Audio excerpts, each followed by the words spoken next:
کہہ رہے ہیں شیخ عباس قمی جو صاحب مفاتیح الجنان تھے، ان کے جو ایک بیٹے تو ان کے مہدی محدث زادہ قمی، ان کی تو زیارت میں نے بھی کی تھی بہت عرصے پہلے، جب زیارات کے لیے ایران گیا تھا تو ہمارے ایک دوست تھے جو وہیں پر ہی طالب علم بھی تھے، تو وہ کسی کتابوں کی دکان پہ ہم موجود تھے، تو انہوں نے مجھے جب کچھ لوگ گزر رہے تھے کہا دیکھو وہ جا رہے ہیں محدث زادہ قمی، یعنی مہدی محدث زادہ شیخ عباس قمی صاحب مفاتیح الجنان کے بیٹے ہیں۔ اس وقت میں نے ان کی زیارت کی تھی، خیر اب تو ان کا بھی انتقال ہو چکا ہے۔ ان کے البتہ ایک بھائی اور بھی تھے، مرزا علی محدث زادہ قمی، یہ دونوں شیخ عباس قمی کے بیٹے ہیں۔ اب تو دونوں ہی کا انتقال ہو چکا ہے۔ تو اس میں یہ بات ان سے جو ہے منقول ہے کہ ان دونوں بھائیوں نے جب یہ نجف میں زیر تعلیم تھے تو انہوں نے ایک بات کا اپنے اوپر تہیہ قرار دے دیا تھا، تہیہ کر لیا تھا اس بات کا کہ ہم دونوں بھائی ہر شب جمعہ کو حرم امام علی علیہ السلام میں اللہم صلی علی محمد و آل محمد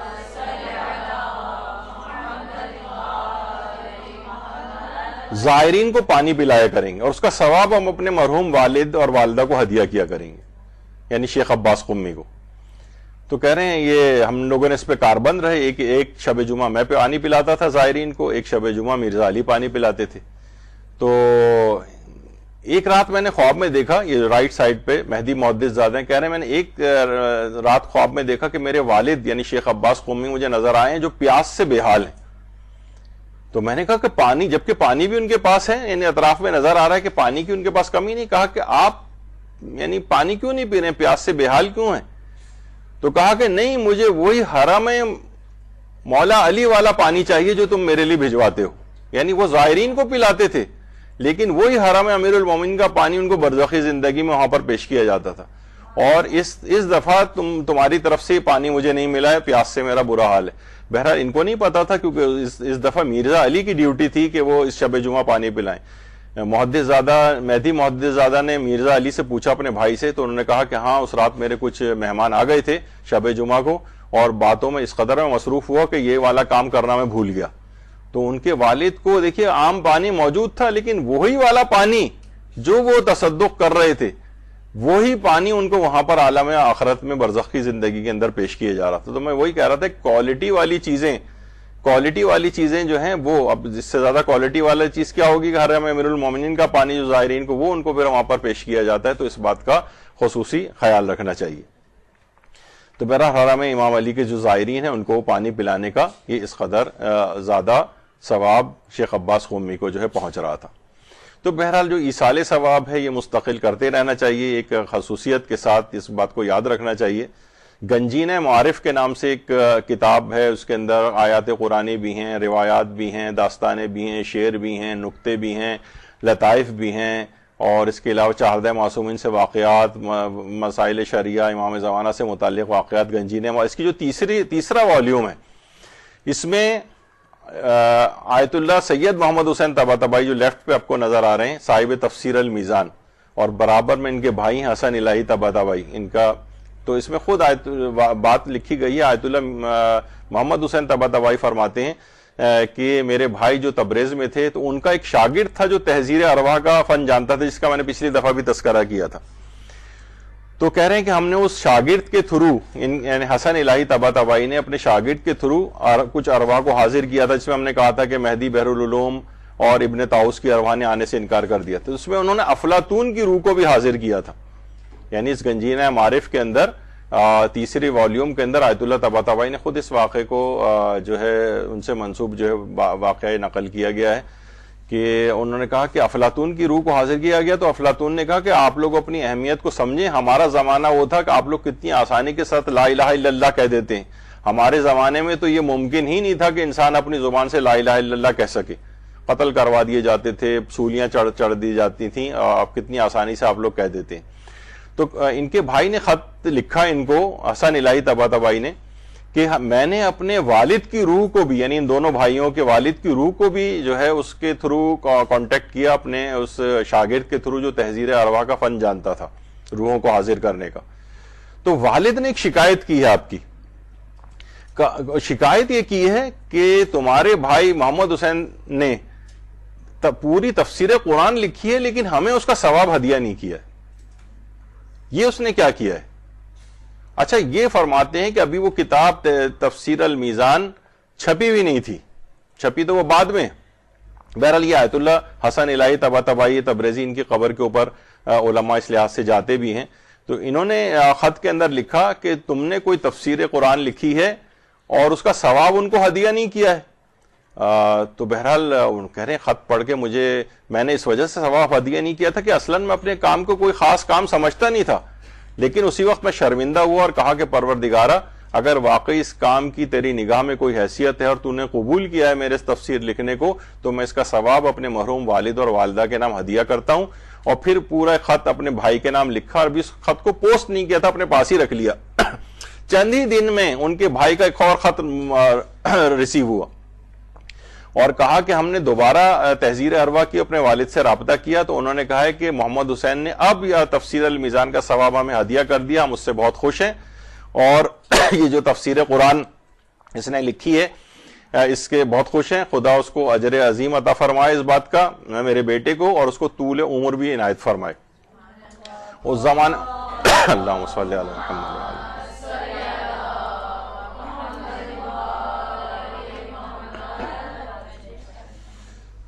اور اس کے بعد بہرحال کیونکہ طول عمر کی دعا بھی انہوں نے دی تھی، 89 سال کی عمر میں، 90 میں 1 سال کم میں آیت اللہ طباطبائی کا انتقال ہوا، ایک طویل عمر بھی انہوں نے پائی. تو بہرحال آپ نے دیکھا کہ وہ اس لحاظ سے آپ کے نیک اعمال کے منتظر بھی رہتے ہیں، فقط کھانے کے انتظار میں نہیں ہوتے. یعنی مختلف جو نیک کام آپ سے سرزد ہو رہے ہیں آپ ان کو الگ سے جن کے والدین حیات ہیں ان کو زندگی میں ہدیہ کریں، جن کے انتقال کر گئے ہیں مرنے کے بعد بھی ان کو ہدیہ کرتے رہیں. اسی طرح سے روزانہ تلاوت قرآن کر کے انہیں ہدیہ کرنا، یہ بھی ایک ذمہ داری ہے. یہ بھی ایک ذمہ داری ہے. ایک تو قبور پہ زیارت کے لیے جانا، ان کی طرف سے صدقہ دینا، اور روزانہ تلاوت قرآن کر کے انہیں ہدیہ کرنا.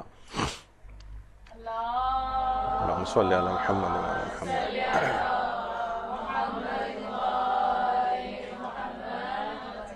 پیغمبر اکرم صلی اللہ علیہ وآلہ وسلم فرماتے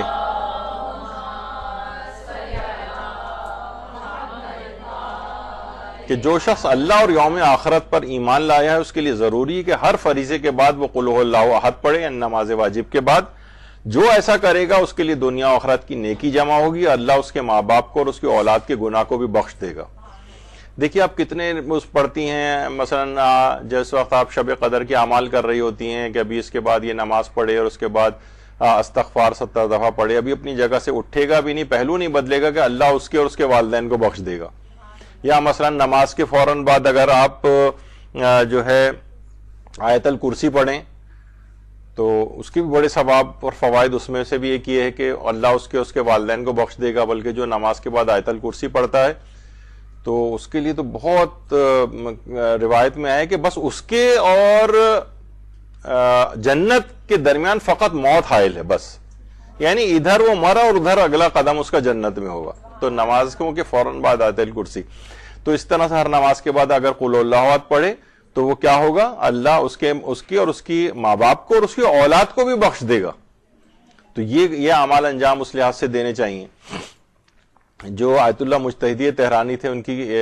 فرمودات پر 260 حکایات پہ اور ان کے کلام پر کتاب بدیع الحکمہ کے نام سے بھی جو ہے وہ پرنٹ ہوئی ہے. تو اس کے اندر بھی یہ بات ہے، وہ خاص طور پہ کہتے تھے، کم سے کم کہتے تھے کہ یہ ضرور کر لینا چاہیے کہ روزانہ ایک سورہ کم سے کم والدین کے نام ضرور ہدیہ کیا جائے. یہ تو کم از کم ہے. اس کے علاوہ خود فرماتے تھے میں بہت کاربند ہوں اس کے اوپر، والدین کے لیے الگ سے، حتیٰ کہ سحر کے وقت ان کے لیے خصوصی استغفار کرتا ہوں، ان کی قبر پر بہت پابندی کے ساتھ حاضری دیتا ہوں. یہ اسی کتاب بدیع الحکمہ کے اندر انہوں نے چیز لکھی.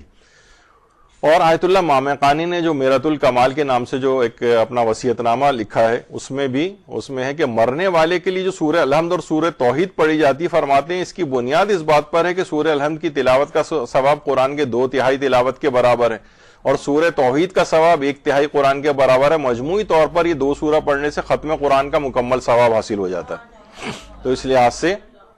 یہ الحمد اور سورہ توحید خاص طور پر یہ مرحوم والدین کے لیے تو ضرور پڑھنی چاہیے. اس قدر اس بات کی اہمیت ہے کہ بہرحال وہی میں نے کہا کہ ہم کبھی ان کا تذکرہ کرتے ہیں تو اس میں کوئی سیاسی وابستگی کے لحاظ سے کوئی بات نہیں ہوتی، بلکہ ایک اخلاقی پہلو ہے. ایران کے جو صدر تھے محمود احمدی نژاد،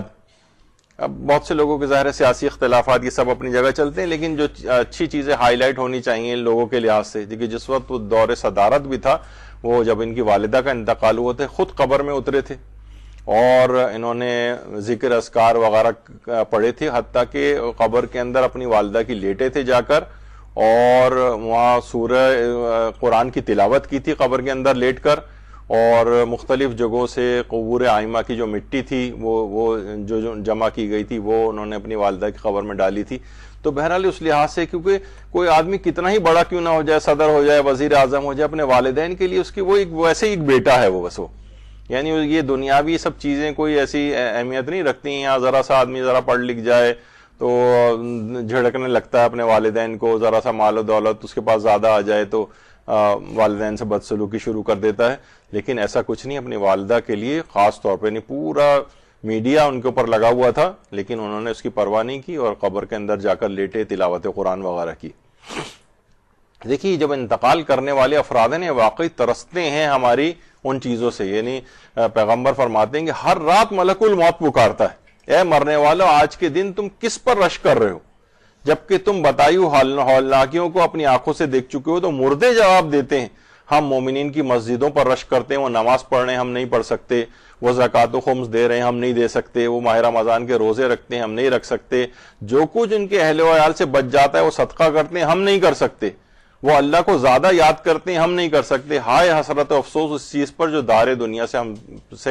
ہم سے فوت ہوئی ہیں.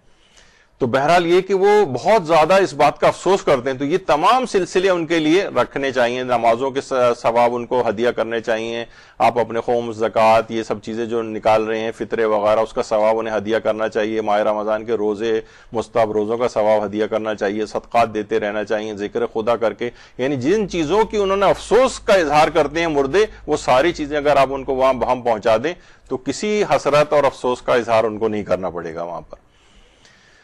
آیت اللہ تقی بہجت فرماتے ہیں کہ اللہ ہی جانتا ہے کہ انسان جو ایک درود کسی میت کو ہدیہ کرتا ہے اس کی کیا اہمیت ہوتی ہے، ظاہری اعتبار سے بھی اور معنوی اعتبار سے بھی. یہ صرف ایک درود کا ہدیہ فقط مرحومین کے لیے. اللہم صلی علی محمد.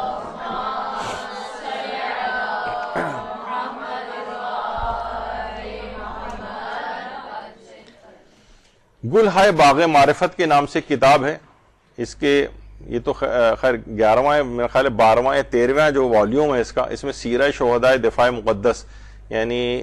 واقعتاً ایران عراق جنگ جب ہو رہی تھی تو اس زمانے میں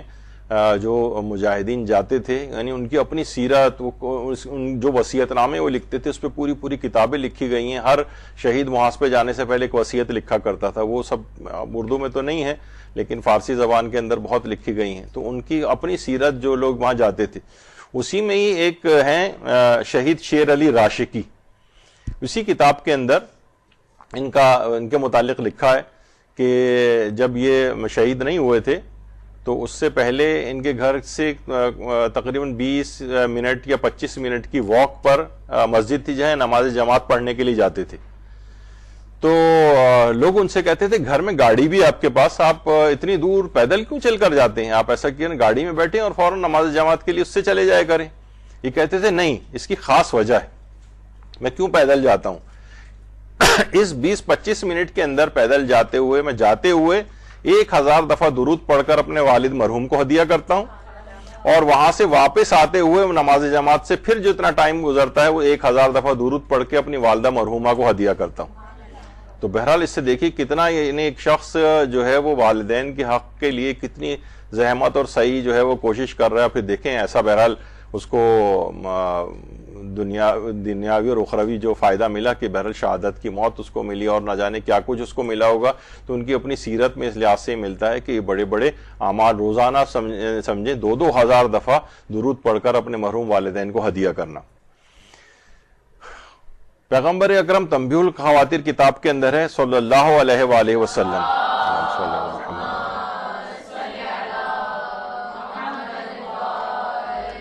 ایک قبر کے پاس سے آپ کا گزر ہوا جس میں گزشتہ روز ہی ایک مردہ دفن کیا گیا تھا. وہ رسا اس پر رو رہے تھے. پیغمبر نے ان سے فرمایا تمہاری مختصر سی 2 رکعت نماز جسے تم حقیر سمجھتے ہو اس قبر والے کے لیے تمہاری تمام دولت سے بہتر ہے. تو انسان کو چاہیے کہ کم سے کم 2 رکعت نماز ضرور پڑھ کر جو ہے وہ مرحومین والدین کو اور اپنے دیگر مرحومین کو بھی بخشنے چاہیے. یہ وجہ ہے کہ مرزا جواد آقا تہرانی انہوں نے جو وصیت کی تھی ان کی وصیتوں میں سے ایک وصیت یہ بھی تھی کہ اگر کوئی شخص مرنے کے بعد ایصال ثواب کے لیے میرے لیے کوئی کام کرنا چاہے تو میں فقط اس سے یہ گزارش کرتا ہوں کہ میرے لیے فقط 2 رکعت نماز پڑھ کر ہدیہ کر دیا کرے. 2 رکعت نماز اس قدر یہ اس بات کو خود بھی قبرستان جاتے تھے اور بڑی پابندی کے ساتھ. دیکھیے علماء کی سیرت ہے اور ان کے وصیت ناموں میں اس بات کی اس قدر اہمیت ہے کہ 2 رکعت نماز بھی پڑھ کے ان کو ہدیہ کرنا یہ بھی ان کو بہت ثواب جو ہے وہ پہنچاتا ہے. کتنے علماء ایسے گزرے وہ کہتے ہیں کہ جب بھی ہمیں کوئی مشکل پیش آتی تھی تو ہم 2 رکعت نماز جا کر معصوم قم سلام اللہ علیہ کے روضے میں جو ہے پڑھا کرتے تھے.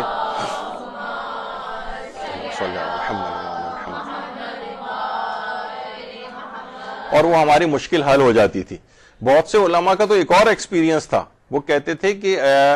ابھی ہم ارادہ کر کے جاتے تھے کہ 2 رکعت نماز معصوم قوم کے حرم میں پڑھیں گے لیکن ہم پہلے ہی سے اس بات کو تہیہ کر لیتے تھے کہ اس کا ثواب ہم اپنے مرحوم والدین کو ہدیہ کریں گے. کہہ رہے ہیں ابھی ہم نماز پڑھتے بھی نہیں تھے کہ اس سے پہلے ہی ہماری وہ علمی مشکل حل ہو جاتی تھی. یعنی اپنے صرف ارادہ کرنا کہ ہم اپنے والد اور والدہ مرحومہ کے لیے 2 رکعت نماز پڑھ کر ان کا ثواب ہدیہ کروں گا, ابھی پڑھی بھی نہیں ہے نماز کہ ہماری وہ علمی مشکل حل ہو جاتی تھی. تو بڑی چیزوں کی بڑی اہمیت ہے اس بات کی. کتنے ایسے ہیں افراد کے عالم کہتے ہیں کہ ہم ابتدائے جوانی میں ہم سوچتے تھے کہ یہ ہم جو نماز پڑھتے ہیں دماغ کہیں ہے ادھر ادھر اور ایسا لگتا ہے جیسے بالکل ٹوٹی پھوٹی سی شکستہ سی نماز ہے, یہ کیا مردے کو فائدہ پہنچائے گی, نہ اس میں کوئی خشوع ہوتا ہے نہ کوئی خضوع ہوتا ہے ادھر ادھر. تو کہہ رہے ہیں بہرحال کچھ ایسا وسوسہ ہوا کہ میں نے نماز پڑھنی جو ہے وہ ترک کر دی. والد کہہ رہے ہیں مرحوم میرے خواب کے اندر آئے کہ کیا بات ہے کہ چند دنوں سے تم نے ہم کو صبحانہ یعنی ناشتہ جو ہے بھیجنا بند کر دیا. یعنی وہ کہتے ہیں کہ جیسی بھی نماز ہے یہ پڑھ کر ضرور اس میں یہ نہ سوچیں کہ پوری ایک بہت ہی اعلیٰ قسم کی, ویسے کوشش کریں اچھی سے اچھی نماز ہو, لیکن بہرحال ایک صحیح نماز پڑھ کر 2 رکعت ہدیہ کرنا ہے مرحومین کے لیے بہت فائدہ مند چیز ہے جس کو اس کے بعد بھی جاری رکھنا چاہیے. اور ہمارے چھٹے امام جعفر صادق علیہ الصلوۃ والسلام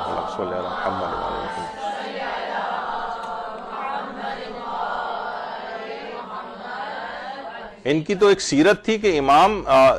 دن میں 2 رکعت نماز پڑھ کر اپنی اولاد کو ہدیہ کرتے تھے اور رات میں 2 رکعت نماز پڑھ کر اپنے والدین کو ہدیہ کیا کرتے تھے. یعنی 2 رکعت نماز اولاد کو دن میں, اور ان دونوں نمازوں میں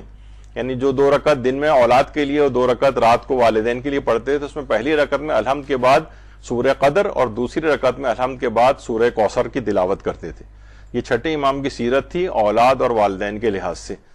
یہ ایک خصوصیت ہے. البتہ والدین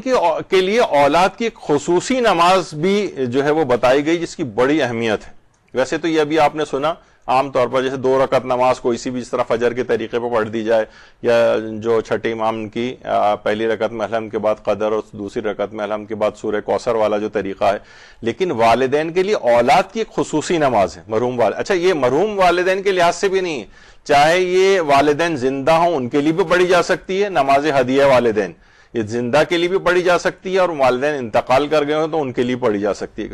یہ ملتا ہے, علماء فرماتے ہیں کہ اگر زندہ ہیں والدین تو رحمت پروردگار ان کے شامل حال ہوگی, اور اگر وہ انتقال کر گئے ہیں تو وہ بخشے جائیں گے اس نماز کی وجہ سے. اور وہ نماز کا جو طریقہ ہے وہ یہ ہے کہ یہ 2 رکعت نماز ہے جس میں پہلی رکعت میں الحمد کے بعد 10 مرتبہ اس آیت کریمہ کو پڑھا جاتا ہے, ربنا اغفر لی ولوالدی وللمؤمنین یوم یقوم الحساب. یہ پہلی رکعت میں الحمد کے بعد 10 دفعہ اور دوسری رکعت میں الحمد کے بعد 10 دفعہ ربنا رب اغفر لی ولوالدی ولمن دخل بیتی مؤمنا وللمؤمنین والمؤمنات. یہ 10 دفعہ یہ والی آیت پڑھی جائے, اور جب تشہد و سلام پڑھ کے نماز ختم کی جائے تو 10 مرتبہ یہ کہا جائے رب ارحمہما کما ربیانی صغیرا. یہ نماز ہدیہ والدین ہے. اچھا اس کے اندر زیادہ بہتر یہ ہے کہ اس نماز کو کہا جاتا ہے, علماء ویسے تو کبھی بھی پڑھ سکتے ہیں لیکن زیادہ بہتر ہے کہ مغرب و عشاء کے درمیان پڑھی جائے. اس میں الحمد کے بعد دوسرا سورہ نہیں ہے بلکہ یہ آیات ہیں جو 10 دفعہ پڑھی جاتی ہیں. اور اس کی ایک اور نماز کی خصوصیت یہ ہے کہ یہ والدین کا جو ایک فراق ہوتا ہے نا، اولاد بہت محبت کرتی ہے، والد اور والدہ دنیا میں نہیں رہے تو ایک شوق اس کو پہنچتا ہے جذباتی اعتبار سے، تو اس نماز کو پڑھنے سے اولاد کو ایک صبر اور قرار بھی آ جاتا ہے. اس نماز کی خصوصیت یہ ہے، تو ان کی بےتابی اور وہ جو چیز ہوتی ہے نا وہ ذرا کم ہو جاتی ہے اس سے. اور مرحوم والدین کو اس قدر اس نماز سے فائدہ پہنچتا ہے کہ میں نے جہاں جہاں اس نماز کے متعلق پڑھا ہے وہاں ایک چیز یہ بھی علماء نے لکھی ہے کہ اس قدر ان کو فائدہ پہنچتا ہے کہ ان کا دل چاہتا ہے کہ وہ زندہ ہو جائیں اور اس نماز سے ملنے والے فائدے کی وجہ سے جو ان کو فائدہ ملا ہے اپنی اولاد کے قدموں کا بوسہ لے جا کر، یعنی یہ نماز ہدیہ والدین. تو بہرحال یہ بڑی اہم نماز ہے اس لحاظ سے، تو اس انداز و طریقے سے خصوصیت کے ساتھ اس نماز کو جو ہے وہ پڑھا جائے. اور اس اگر مشکل نہ ہو تو روزانہ یا ہفتے وار یا ماہانہ نماز ہدیہ والدین پڑھنا.